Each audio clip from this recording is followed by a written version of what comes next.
Hi, I'm going to be talking about the 1-7 Endfight, starting with the mechanics of it and how it works in general. So, the End Island has a random number of towers and crystals. I'd say the average is about 14, but it definitely varies a lot. The Ender Dragon flies around in a 120 by 120 block box that's centered around 00, and it will pick a point within the box, it'll pick a target block, and I'll fly to it. And once it reaches the target block, then it will switch targets. And every time that it attempts to switch targets, there is a 1 in 4 chance that it targets the player, which is what we want, obviously, because we're going to kill the dragon with beds. Another thing is that whenever the dragon takes damage, it will change its target block.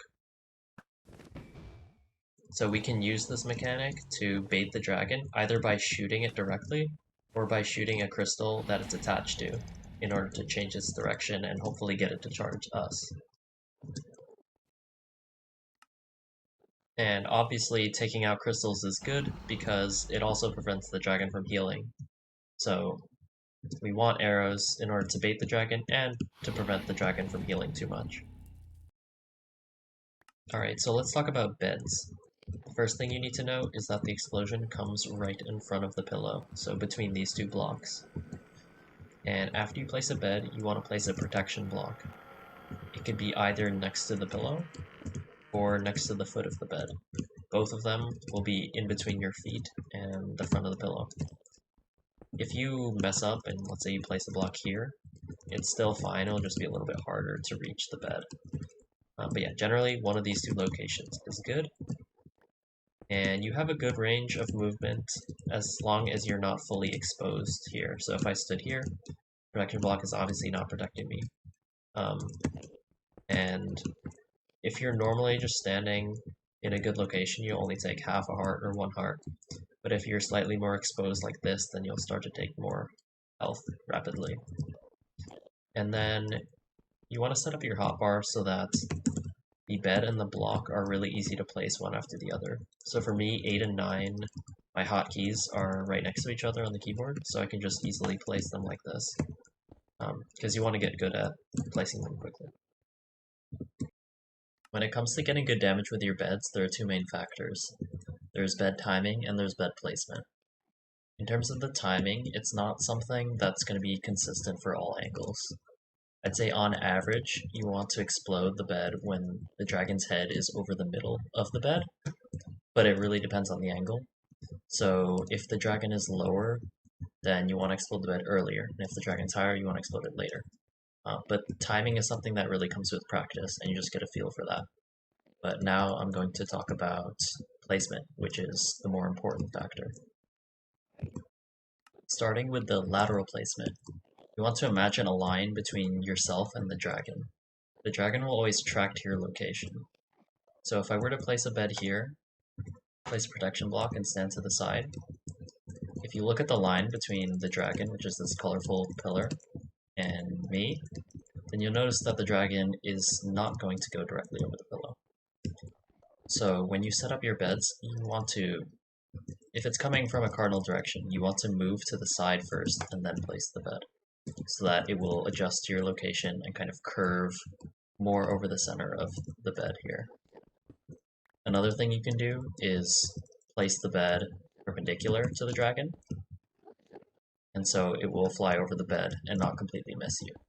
The worst thing that you can do is like walk in the opposite direction and step back, and you notice that, the dragon's going to be coming straight for you, so it's just going to miss a lot of the bed.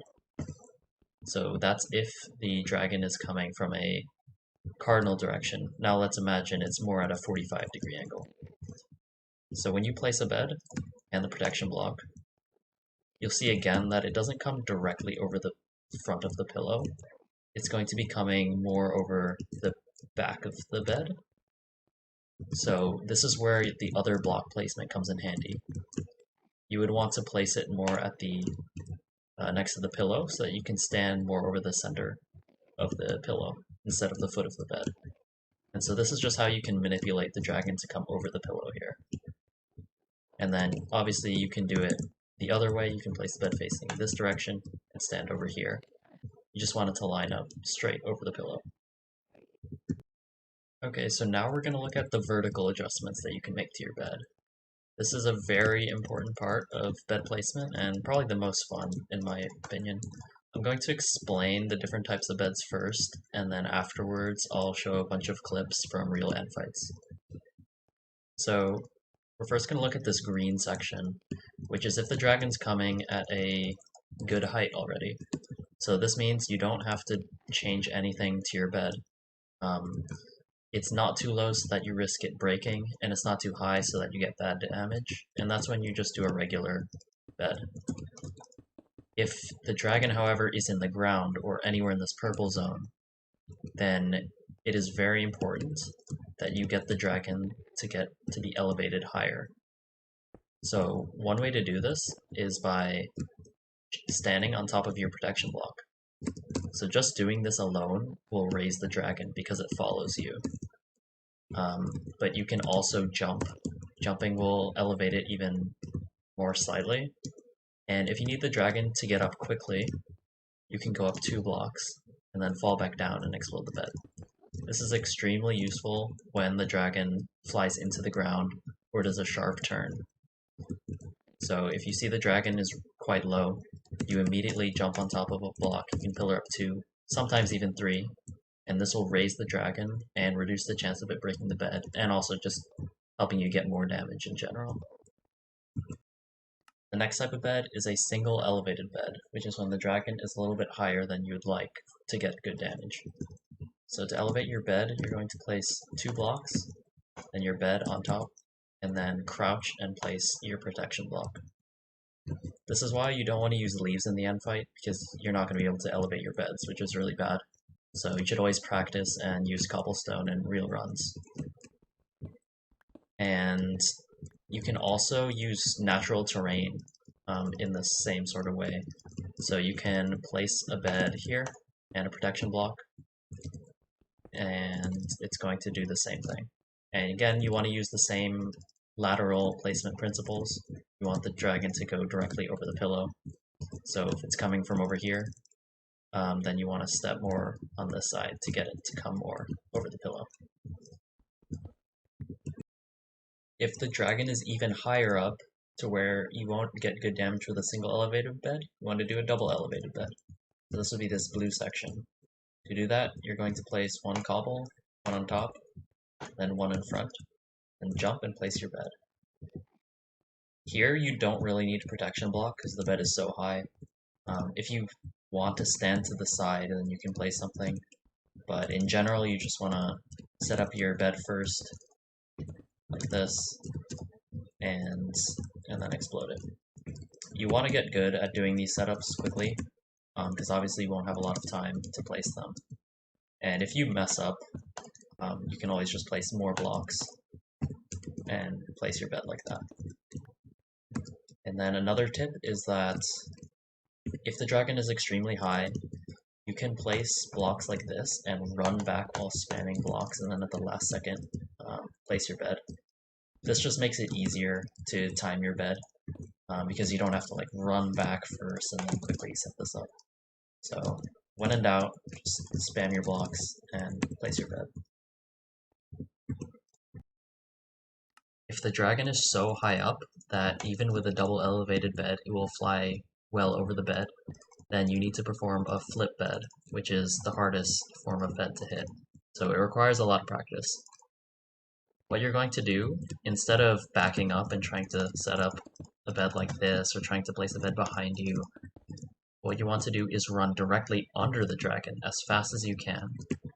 You want to be quick enough so that the dragon doesn't detect that you're close enough. So you can only do this if the dragon is fairly high up. You're going to run under the dragon, past the dragon, and pillar up 3, and then place your bed and explode it.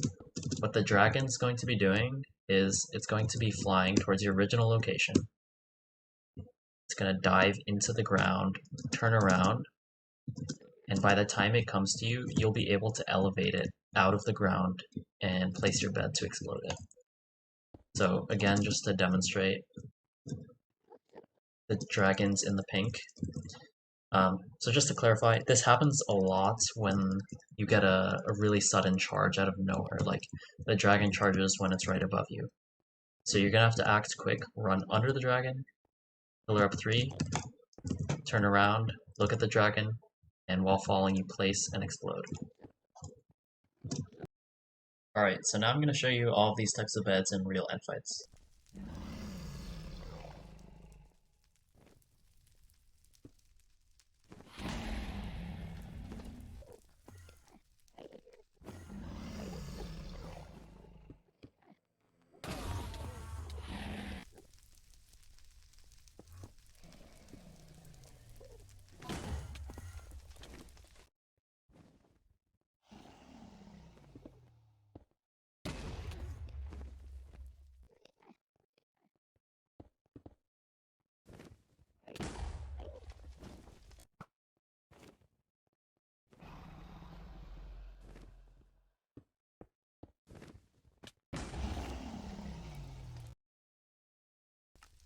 You might have noticed that I'm not sorting the dragon when I'm exploding the beds. This is completely personal preference. You can definitely place it and then get in one sort it. It's not going to be a lot of damage, and oftentimes instead of sorting you want to draw your bow to get an arrow bait. But there are definitely situations where you do want to hit with your sword, especially on arrowless runs when you don't have a bow and arrow. And also, right after you explode the bed, there's going to be a lot of fire that you're going to be standing in. So immediately after exploding, you want to either jump or run away and punch fire so that you don't take any damage. So walking back often helps with that. But if you have to go forwards, then just punch fire. Now we're going to be moving on to the arrows section of the tutorial. When you're first starting out, you want to take down most of the crystals first, just so that the dragon's not healing constantly. You want to prioritize tall and central towers first, because the dragon's going to be flying back and forth in that area. And something you want to do is just to get the best angle that you can on each crystal. And what that means is for really tall crystals, you want to stand farther back and diagonal so that you have a little opening. And you might miss a few arrows, but you can always adjust if you miss. Like let's say you see that it was a little low, then you go a little higher.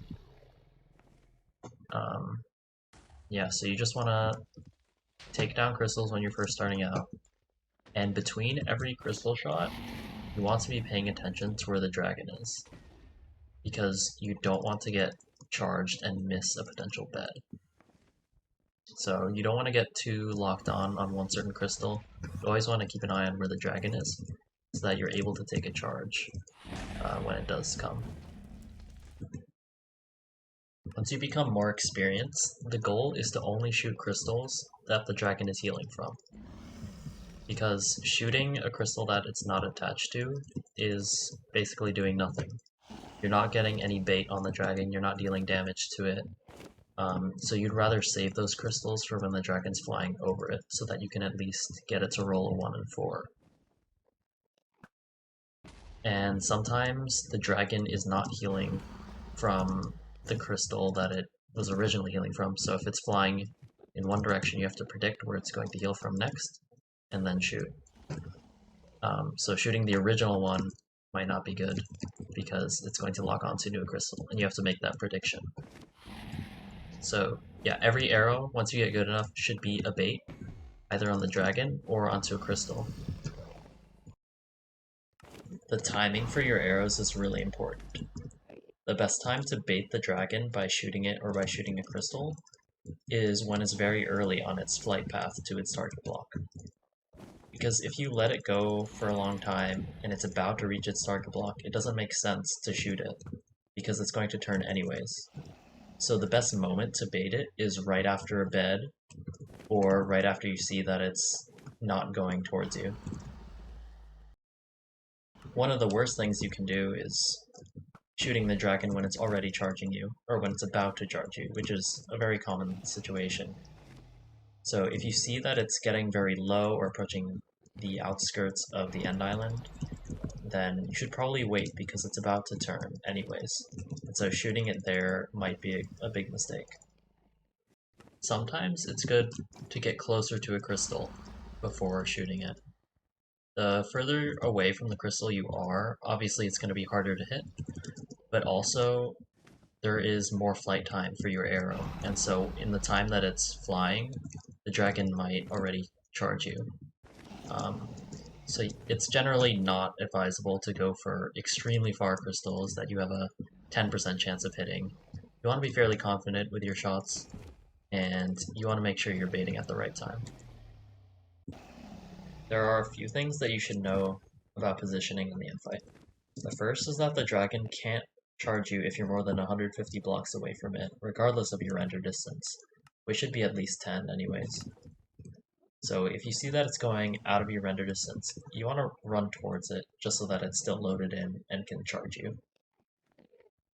But the other aspect of positioning is that you want to avoid being directly under the dragon, because there is a bad type of charge that I did not explain, which is when the dragon is right above you and it sort of spirals down onto you, and it becomes super difficult to figure out where you want to place the bed, and you honestly just kind of wing it. But you do want to avoid that situation, so you kind of want to run in the opposite direction from the dragon until it gets too far, obviously. So you don't want it to be more than 150 blocks away, but you don't want to be under its flight path either. So you want a moderate amount of distance between you and the dragon. And another thing that I tell people to do is to imagine what you're going to do if the dragon decides to charge you at any given moment. So it really helps just to envision how you're going to set up your bed before the dragon's even charging you. So if it's low, I'm already thinking like, okay, I'm going to have to do this and fill her up.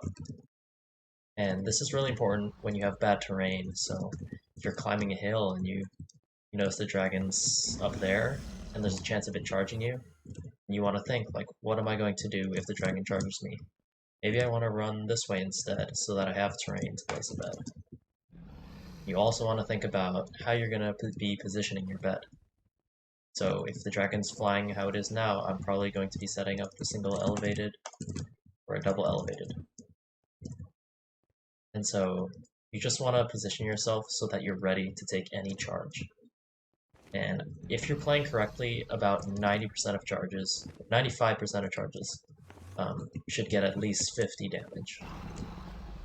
So if you're getting a lot of spiral charges where it comes down on you, or a lot of really sudden charges that you don't expect, it's because you're either not paying close enough attention to the dragon, or you're just doing something wrong with your setup. I'm going to briefly talk about crystals because they're more of a backup option in 1.7, since beds give you more flexibility to move around, and sometimes it's really annoying to climb crystals and then have the dragon charge you while you're pillaring up. So there's just a lot of disadvantages to crystals, and it should really only be used if you have Arrowless runs and you run out of beds or something. So the setup for going for a crystal is you want to place 2 blocks and then end stone right here. This is the safest setup.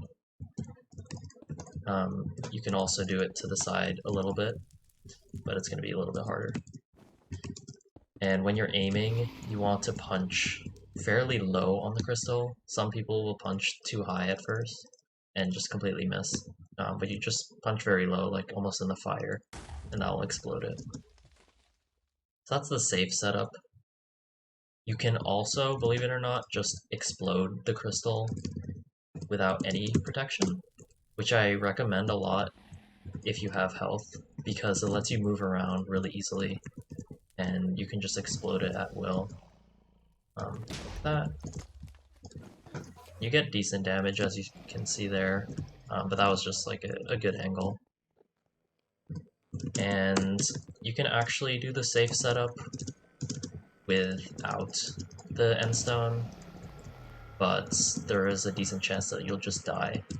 so it's not recommended. When you spawn in the end in 1.7, it can be kind of scary because the dragon can charge you right away, and there is a pretty high chance of it doing that. So when you spawn really far away from the island, oftentimes you just want a pearl. If you don't have a pearl, you can slow bridge or speed bridge, but you do want to be careful of the Optifine block bug, which lets you place blocks inside of yourself right when you switch dimensions. So to fix that, you just have to cross a chunk border, and whenever you enter in, all you have to do is step one block to the right, and that will fix the bug. And then you can safely bridge across. If it does charge you, you can build a safe setup like this and block, or you can place a boat. I mean, this is kind of rare, but if you have a boat, you can place a boat, and it won't knock you off. Forgot to mention this, but if you have arrows, then obviously the best course of action if you're bridging across is to check if the dragon's charging you. If you see the health bar appear, just shoot it away. This obviously wastes arrows, so it's not ideal, but it is better than the other setups that I mentioned before. The safest spawn is when you spawn in a cage, and when that happens, you can set your RD immediately down to 2, and that's going to dramatically reduce the chance of the dragon charging you while you dig up.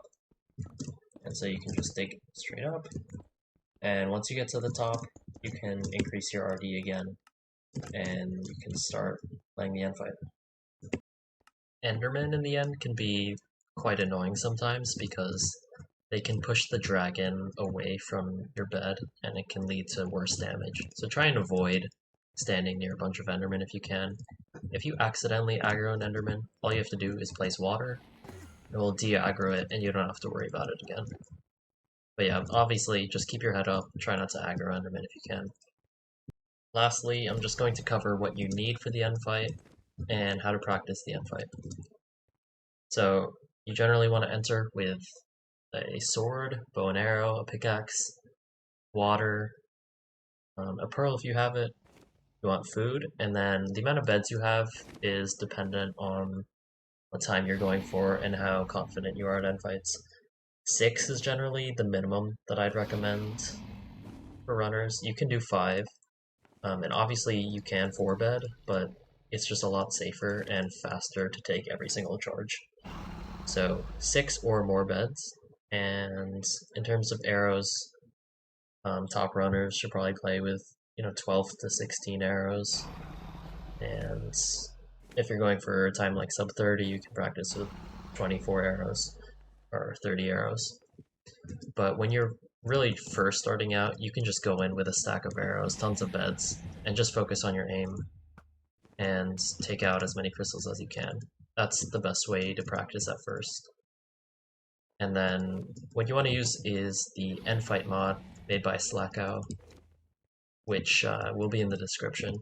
And so you can choose to have damage indicators on, you can set different profiles with saved inventories. It's just a super helpful mod that makes resetting and practicing Endfights a lot easier. You might be wondering about how to do an Endfight without arrows, because it is quite common that you're not going to get chickens in a run. And the truth is, you just play it the same, except it's going to be slower on average, and you have to get lucky. I mean, the main thing you want to do is just make sure all of your beds are really good damage, because you don't have to worry about anything else. Try and focus on damage, and if there's a low crystal, you can try and take that low crystal for a high roll and get like a really good damage crystal.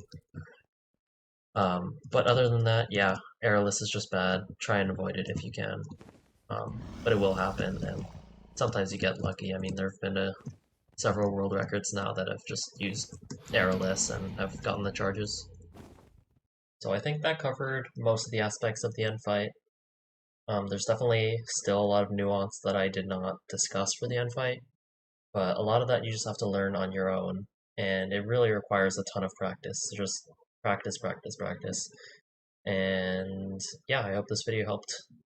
See ya.